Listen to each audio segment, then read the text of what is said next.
Assalamualaikum teman-teman, kembali lagi di vlog sederhana gua nih. Kali ini di rumah aja nih karena lagi agak nggak enak badan. Jadi di video ini gue bakal belajar bareng nih sama teman-teman. Kita bakal belajar bareng tentang sistem pengereman nih di mobil-mobil modern sekarang kan ya. Itu remnya tuh udah ABS, udah ABD dan juga udah BA.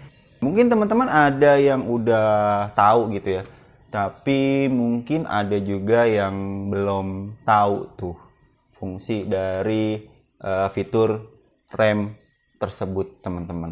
Nah, kali ini kita bakal belajar bareng nih, dan karena ini belajar bareng, jadi kalau ada teman-teman yang lebih tahu, jangan sungkan-sungkan untuk menambahkan informasi yang sekiranya kurang gua berikan gitu, atau ada yang salah dari gua, teman-teman jangan sungkan gitu ya untuk memperbaiki informasi yang salah dari gua di kolom komentar. Ingat, jangan sungkan biar kita bisa belajar bareng dan sama-sama pintar. Jadi kita langsung bahas aja nih ABS, ABD dan juga brake assist. Yuk kita langsung belajar bareng, sebats dulu. Nah, seperti yang gua bilang tadi, itu kan kalau teman-teman ngeliat review mobil gitu ya, itu kan reviewer itu sering banget bilang tuh, wah mobil ini sudah dilengkapi rem ABS, ABD ataupun BA. Sebenarnya apa sih peranannya? Nah, kita bakal bahas satu-satu nih. Kita mulai dari ABS, Anti-Lock Braking System. Kalau kita artiin, ABS itu anti-lock, itu kan berarti mencegah mengunci, kemudian brake itu rem, kemudian sistem itu ya sistem gitu. Jadi ABS ini adalah sebuah fitur yang mengupayakan agar sistem pengereman pada mobil itu tidak mengunci teman-teman. Karena kalau ban mengunci itu bisa bikin bahaya tuh. Semisal gini ya, kalau teman-teman lagi berkendara gitu ya, terus tahu-tahu di depan ada obstacle yang mengharuskan teman-teman nginjek rem, itu kan secara spontan kita bakal nginjek rem secara dalam tuh, blep gitu.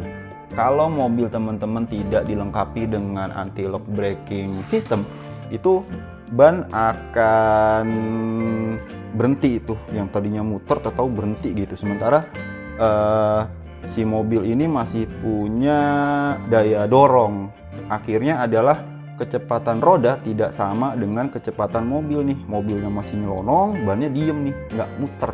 Akhirnya adalah si bannya ini kehilangan traksi, sehingga teman-teman kehilangan juga tuh kendalinya. Gampangnya gini deh, kalau teman-teman mau muter setir gitu, mengendalikan mobil, itu mobil seakan tidak bergerak tuh, tetap lurus. Misal obstacle di depan, teman-teman mau banting setir, itu mobil akan tetap lurus dan bisa membahayakan gitu. Pahit-pahitnya bisa nabrak ya, amit-amit sih ya. Jadi karena tadi itu ban tuh kehilangan traksi teman-teman, jadi tidak bisa dikendalikan dan tetap akan berjalan lurus teman-teman ya, understeer lah ya. Jadi ketika teman-teman belok tuh mobil masih jalannya lurus dan ngepot gitu, gampangnya gitu. Nah, gue nggak akan ngasih bahasa-bahasa yang terlalu teknis ya, gue bakal ngungkapin bahasa-bahasa yang gampang kita ngerti aja deh. Nah, intinya itu tuh, kalau mobil teman-teman tidak dilengkapi dengan anti-lock braking system, bahayanya adalah itu. Nah, sebenarnya ABS itu mencegah hal tersebut. Jadi mencegah rem mengunci, kemudian kita masih bisa mengendalikan mobil teman-teman. Sebenarnya ABS ini bukan teknologi yang baru juga sih, dari tahun 1920 itu sebenarnya ABS udah diterapkan, tapi baru ke penerbangan, ke pesawat gitu, di rem-rem pesawat itu. Baru kemudian ketika teknologi ECU itu ditemukan tahun berapa ya, 1970 gitu, gue lupa kemarin ngebaca itu, teknologi ABS itu baru dikembangkan ke mobil-mobil yang dipakai oleh umum. Kayak gitu teman-teman. Jadi bukan teknologi yang terlalu baru sih sebenarnya, tapi sekarang itu mobil-mobil yang dijual itu kayaknya udah standar banget ya, ada anti-lock braking system teman-teman. Mobil-mobil tahun 2010-an ke atas rata-rata udah pakai tuh ABS. Walaupun mobil-mobil Eropa tuh tahun 90-an itu mobil-mobil kasta tingginya udah pakai ABS sih, udah lengkap.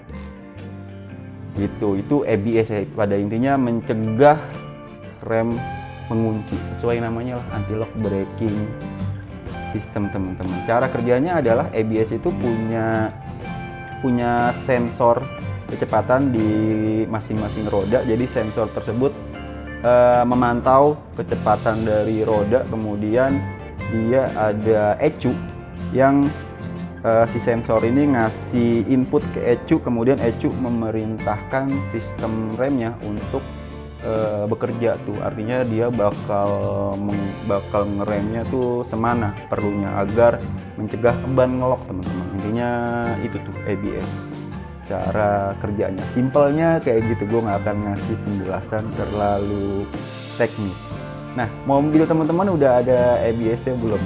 Gampang sih ngeliatnya teman-teman, tinggal buka kap mesinnya, terus lihat tuh biasanya ada modulnya kayak abu-abu gitu. Gue kasih gambar lah kayak gini tuh. Jadi kalau mobil teman-teman ada seperti ini, berarti mobil teman-teman sudah dilengkapi dengan anti-lock braking system. Kalau mobil 2010 ke atas itu biasanya rata-rata ya udah dilengkapi ABS. Bahkan sekarang motor aja udah ada ABS.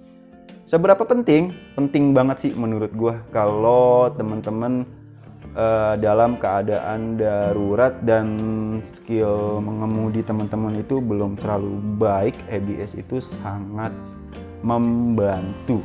Dan gua pernah ngerasain pentingnya ABS teman-teman. Jadi ketika di tol gitu, ya ini jangan ditiru ya. Waktu itu gua ngambil bahu jalan, kemudian gue beset, tahu-tahu di depan ada kon gitu, gue masih bisa ngerem, terus gue banting setir, itu masih aman alhamdulillah. Tapi sekali lagi itu bukan hal yang patut ditiru, itu waktu masih muda lah, masih ugal-ugalan gitu, jangan ditiru ya.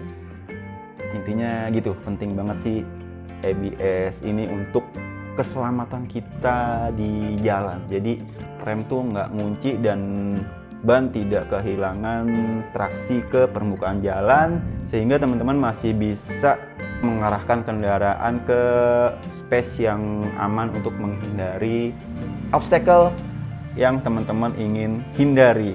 Ribet banget sih ngomong. Nah, kemudian kita lanjut ke sistem EBD nih. Biasanya mobil-mobil yang sudah ABS itu biasanya sudah dilengkapi juga dengan EBD. EBD itu Electronic Brake Force Distribution. Jadi si EBD ini tugasnya adalah dia mendistribusikan gaya rem di setiap rodanya. Roda mana nih yang perlu pengereman maksimal dan roda mana yang remnya itu harus dikurangin. Gampangnya gitu. Fungsinya apa? Fungsinya adalah ketika teman-teman misalkan melewati jalan gitu ya yang permukaannya itu beda-beda nih, misalkan di kirinya itu jalurnya licin atau ada genangan, di kanannya itu jalurnya tidak ada genangan. Nah, di kiri, ban kiri dan kanan itu kan traksinya pasti beda dong, yang ada genangan atau licin dan yang tidak tergenang. Itu traksi bannya pasti beda, dan kalau ini tidak dilengkapi dengan EBD itu kan pasti keempatnya pasti punya gaya yang sama tuh remnya. Artinya ketika teman-teman ngerem itu kalipernya bakal ngejepit disc brake-nya itu dengan gaya yang sama. Kalau lagi apes ketika teman-teman ngerem mendadak itu bisa jadi si mobil ini ban yang sebelah kiri entah belakang atau kanan itu bakal kehilangan traksi tuh, karena di sininya ngelok. At the end ya bisa berbahaya tuh, mungkin bisa oversteer gitu kan, bahaya. Nah, fungsi dari EBD adalah mencegah hal tersebut terjadi dengan mengkalkulasi nih ban mana yang perlu gaya rem lebih banyak dan ban mana yang perlu tingkat pakemnya itu dikurangi. Jadi bisa tetap terjaga tuh traksinya. Dan EBD juga ini berfungsi kalau teman-teman lagi muatan banyak, teman-teman. Jadi dia memantau ban mana yang sekiranya butuh gaya rem lebih banyak gitu. Jadi ya bisa lebih aman, teman-teman. Nah, itu EBD, intinya seperti itu, teman-teman. ABS, EBD itu biasanya udah sepaket ya. Kemudian brake assist, sesuai namanya juga brake assist, itu kan berarti assist tuh, bantuan pengereman. Kalau teman-teman ini contohnya hampir-hampir sama sih. Kalau teman-teman di depan ada obstacle, kemudian teman-teman panik, itu biasanya teman-teman menginjak rem itu panik juga tuh. Ada yang injek remnya sampai pol gitu ya, brek gitu. Ada yang injeknya itu seakan udah maksimal padahal itu belum maksimal gitu. Akibatnya kan tingkat pengeremannya menjadi tidak maksimal. Dengan adanya brake assist nih teman-teman, ketika kita menginjak rem gitu ya secara spontan, itu ada sensor yang mendeteksi bahwa wah ini ada keadaan yang bahaya nih, dan kemudian sensor tersebut memerintahkan beberapa part gitu ya untuk memaksimalkan pengereman sehingga pengeremannya itu bisa maksimal, teman-teman. Kesimpulannya adalah ABS, ABD, dan BA adalah fitur yang menurut gua secara pribadi adalah sebuah fitur yang cukup menunjang keselamatan, teman-teman.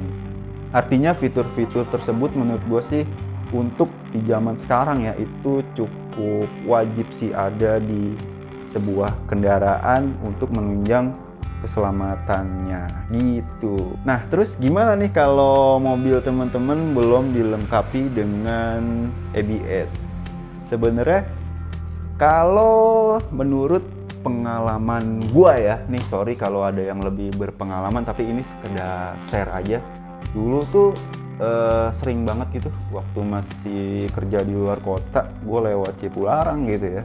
Penter gue kan belum ada ABS gitu ya, boro-boro lah ya.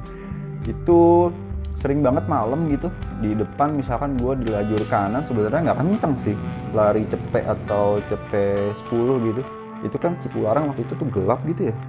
Terus sering kali gitu ada truk yang minim penerangan nyalip truk tuh, set gitu. Gue panik ya, tot gitu. Itu biasanya gua nggak langsung nginjek rem pol gitu, tapi istilahnya gua kocok lah, gua kedet gitu remnya, tuk tuk tuk gitu. Gua rasain tuh nih masih dapat traksi nggak gitu.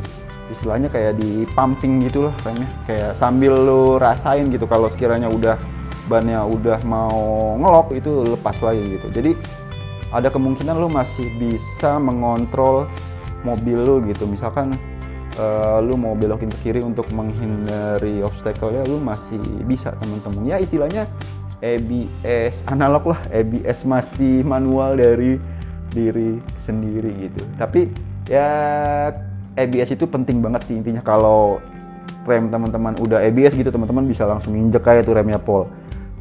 Biar sistemnya yang akan mengatur seberapa besar gaya yang dibutuhkan agar bannya tidak mengunci gitu, dan teman-teman tinggal belokin aja tuh setirnya mau ke mana. Dan ABS juga bisa membantu mengurangi jarak pengereman juga, jadi ya lebih aman sih. Duh, es krim enak banget kayaknya. Nah, kayaknya itu aja vlog belajar bareng gua tentang ABS, ABD, dan BA. Intinya fitur tersebut sangat menunjang lah untuk keselamatan kita berkendara, teman-teman. Oh ya, kalau ada yang kurang gitu dari informasi yang gue berikan atau ada yang salah, teman-teman sekali lagi jangan sungkan untuk menambahkan informasi yang kurang ataupun informasi yang salah dari yang gue sampaikan untuk dibenarkan di kolom komentar nih. Biar kita bisa belajar bareng dan sama-sama pintar nih. Nah kayaknya itu aja, udah sore, gue kayaknya mau pesen bakso nih, enak banget sore-sore gitu. Sip, itu aja. Sampai jumpa di vlog belajar bareng selanjutnya. Assalamualaikum warahmatullahi wabarakatuh. See you.